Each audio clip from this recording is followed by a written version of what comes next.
রাজধানীর পল্লবীতে যুবদল নেতা গোলাম মোহাম্মদ কিবরিয়া হত্যাকাণ্ডের ঘটনায় তদন্তে অগ্রগতি হয়েছে। এ ঘটনায় ইতোমধ্যে একাধিক সন্দেহভাজনকে গ্রেপ্তার করেছে police, rapid action battalion RAB ও গোয়েন্দা শাখা ডিবি।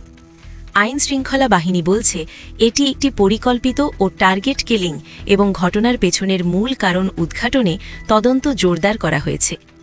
গত 17 নভেম্বর সন্ধ্যায় পল্লবী থানার সি ব্লক এলাকায় একটি দোকানে বসে থাকার সময় পল্লবী থানা যুবদলের সদস্য সচিব গোলাম মোহাম্মদ কিবরিয়াকে গুলি করে হত্যা করে দুর্বৃত্তরা। প্রত্যক্ষদর্শীরা জানান, মোটরসাইকেলে করে আসা একদল অস্ত্রধারী দোকানের ভেতরে ঢুকে খুব কাছ থেকে তাকে লক্ষ্য করে একাধিক গুলি ছোড়ে। এতে ঘটনাস্থলেই গুরুতর আহত হন কিবরিয়া। পরে স্থানীয়রা তাকে উদ্ধার করে হাসপাতালে নিয়ে গেলে চিকিৎসক মৃত ঘোষণা করেন। ঘটনাস্থল থেকে পুলিশ 7 রাউন্ড গুলির খোসা উদ্ধার করে। হামলার পরপরই এলাকায় আতঙ্ক ছড়িয়ে পড়ে। নিহতের স্ত্রী সাবিহা আক্তার দিনা পল্লবী থানায় একটি হত্যা মামলা দায়ের করেন। মামলায় 5 জনকে নামীয় আসামি এবং অজ্ঞাতনামা আরও কয়েকজনকে আসামি করা হয়। ঘটনার তদন্তে নেমে পুলিশ ও র্যাব পৃথক অভিযান চালিয়ে একাধিক আসামিকে গ্রেপ্তার করে। র্যাব 4 জানায়, হত্যাকাণ্ডে সরাসরি জড়িত থাকার অভিযোগে 2 জনকে আটক করা হয়েছে। পরে ডিবি পুলিশের অভিযানে আরও কয়েকজন গ্রেপ্তার হয়, যাদের কাছ থেকে ঘটনার বিষয়ে গুরুত্বপূর্ণ তথ্য পাওয়া গেছে বলে দাবি করা হচ্ছে। ডিবি হেফাজতে আসামির মৃত্যু।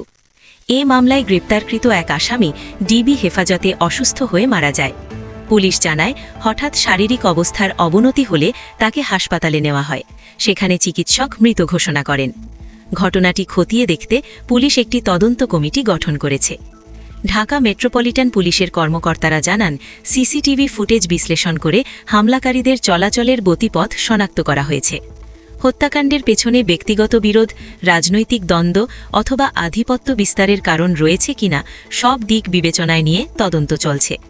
পুলিশ আরও জানায়, পলাতক আসামিদের গ্রেপ্তারে অভিযান অব্যাহত রয়েছে এবং দ্রুত সময়ের মধ্যেই হত্যার মূল পরিকল্পনাকারীদের আইনের আওতায় আনা হবে।